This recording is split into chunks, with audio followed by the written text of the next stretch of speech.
16টি বছর আমরা আল্লাহকে ভয় করেছি, তোমাদেরকে ভয় করে নাই। আল্লাহকে ভয় করার কারণে আমাদের উপরে তোমরা নির্যাতন চালাইছো, আমাদের উপর নির্যাতন চালাইছো। কথা বলেন।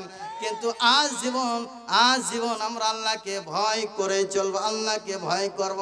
আল্লাহকে ছাড়া আমরা কাউকে আমরা ভয় পাই না।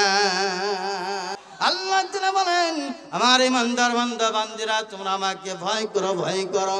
যে এরকম ভয় করলে তোমরা আমাকে চিনবা, সেই পরিমাণ ভয় তোমার কলবে, তোমার দেহের মধ্যে সেট করো।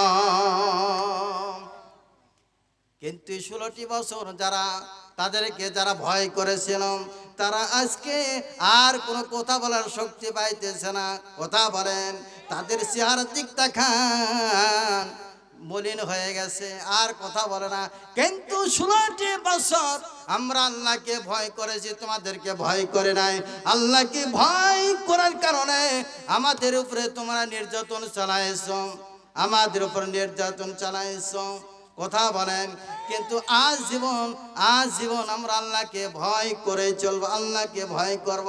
আল্লাহকে ছাড়া আমরা কাউকে আমরা ভয় পাই না।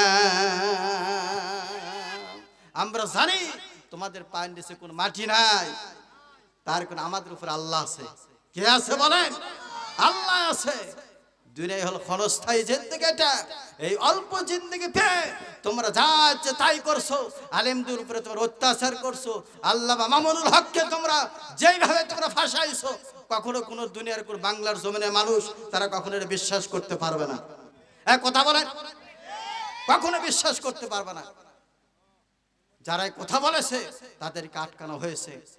আমার সম্মানিত হাজিরিন, দরদে মুসলমান ভাইরা আমার, আসুন আমরা আল্লাহকে ভয় করব, কাউকে ভয় করব না।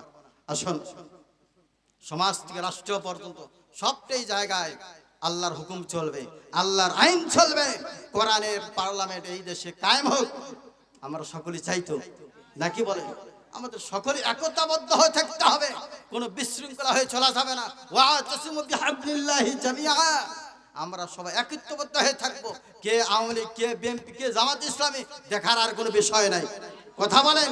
এই দেশকে যারা বিজয়ী করেছে ছোট্ট বাচ্চারা, কিন্তু এই বিজয়কে আমাদেরকে ধরে রাখতে হবে। নবীজির কাছে এলান চলে গেল, ইয়া রাসূলুল্লাহ, ইয়া হাবিবাল্লাহ।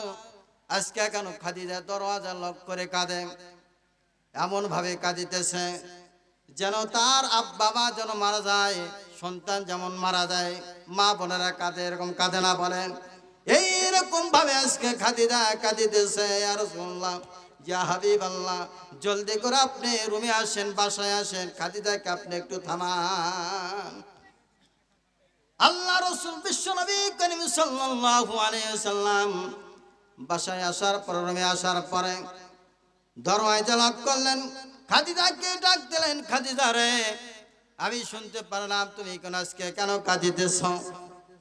মনে হয় আমি তোমার ভরণ পোষণ ঠিক মতন দিতে পারি নাই, রুমে খানা একটু কম মনে হয়, ক্ষুধার যন্ত্রণায় মনে হয় তুমি কাঁদিতেছ। খাদিজা বলতো, ইয়া রাসূলুল্লাহ, ইয়া হাবিবাল্লাহ, কখনো এই সমস্ত কথা আপনি কখনোই বলবেন না।